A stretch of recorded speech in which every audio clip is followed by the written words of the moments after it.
Короче говоря, в Владивостоке прошел чемпионат мира по ГО, но вначале было открытие. Максим Аркадьевич Чулоков толкал речь. Участники чемпионата мира отправляли Почтой России письма участникам ЧМ 2024 года. Дима Сурин ел камни и не целовал их из-за пандемии. Слава Мезин из-за пандемии заболел и в Владивосток поехать не смог. Антон Черных решил поддержать его и как можно раньше вернулся в Москву. Перед матчем против команды Якутии сразу трое москвичей по разным причинам хотели пропустить тур.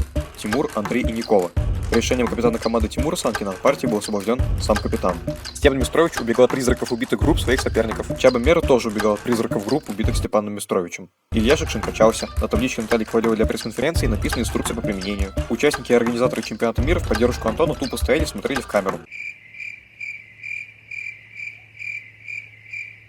Распределительная шляпа отправила Степана Турбицына в Магадан. Александр Динерштейн дал краткую характеристику самому себе. Изумительный экземпляр, единственный в мире. Александр Пачи понял, что Вичи это не его, и стал профессионально играть на флейте. Слава Кушнир тоже понял, что Вичи это не его, и решил соревноваться со мной в каламбурах. Но и тут тоже проиграл. Амелия перешла на темную сторону и снимала тикток. Илья незаметно нюхал подмышки во время партии. Артур Гемадиев завис. Андрей Кашаев ходил по проезжей части, потому что он машина. Леша Игонин и Оскар Хусаинов дрались не только на доске, но и в турнирном зале между партиями. Ну и вот опять. Бензир искал глазами в толпе свою следующую жертву. Партия Рахмата с Горохольским – это какая-то шляпа. Станислав Фрейок победил японца Шунджи Морикаву, а в чате их партии кто-то назвал Сташа следующим европейским про. Лукаш Подпера остался недоволен. Магаданцы играли в монополию. Вадим Випринский за 5К продал дом на Арбате, но все равно остался шестым. Президент Российской Федерации ГО Волков стал еще шире.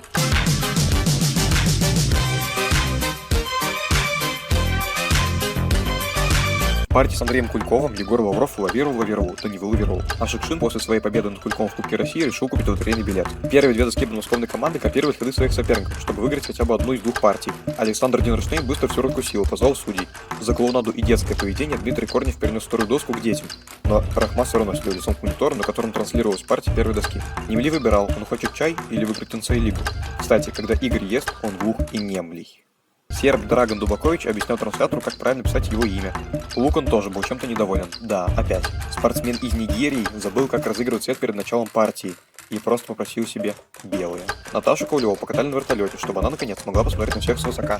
А еще организаторы провели матч между Олегом Межовым и президентом генерального спонсора Российской Федерации ГО компании Полиметалл Виталием Натановичем Несисом. Счастливчик. Я тоже уже давно хочу сыграть с Межовым. Бурневский тренировался резать на соке, чтобы быть как Немли в реальных партиях. В итоге в дерби победил Игорь. У сборной ЭМО затянулась адаптация, поэтому по ночам, когда город засыпал, проспалась мафия. Лукан пробил потолок европейских результатов на чемпионатах мира. Ну, тип высокий, поняли? А стаж просто странный. Бензир ночью пел в караоке I'm a Barbie Girl. Так сказать, Man Zero. Затонский пытался сломать Габан. Тимур и Игорь изобретали спорные ситуации для их разбора на судейских семинарах. Пока вся планета ограничивает все крупные массовые мероприятия, организаторы ЧМ решили провести рекордный по числу участников сеанса одновременной игры. В анонсе на сайте было объявлено, что у всех игроков будет шанс принять участие в крупнейшем гошном событии в посткоронавирусную эру. Кроме Саввы. У Саввы такого шанса не оказалось. Но и к лучшему, потому что всех участников заставили танцевать танцы из ТикТок. И кто-то решил по-тихому свалить. Бурневский перешел из сборной Москвы в команду Московской области, но все равно не выиграл команду чемпионата России. Любурду перешла из команды брюнетов в команду блондинок, чтобы изнутри разрушить соперниц в матче на фестивале. Сербы предложили Николе играть за их юношескую сборную. Выходит, они думали, что он серб. И молод. Морская черепашка по имени Наташка с очками из Китая, такая вот крутая морская.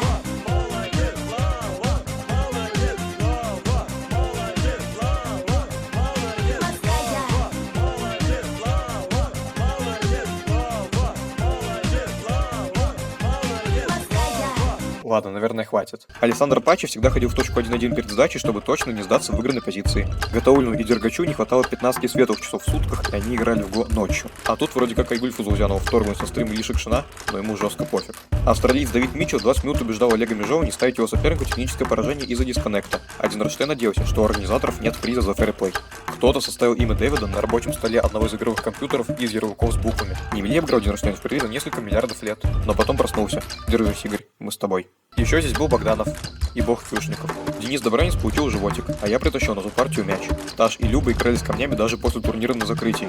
Команда ЭМО не попала в призы на КЧР и решила утопиться в Японском море. Владимир Ильич Горжанцам пытался вручить награду фотографии игрока из Гонконга. Емельянов вытащил меня на передний план для общего фото на закрытии. Месеныч и Суворов. Ну, в общем, вот. Короче говоря, в Владивостоке прошел чемпионат мира по ГО.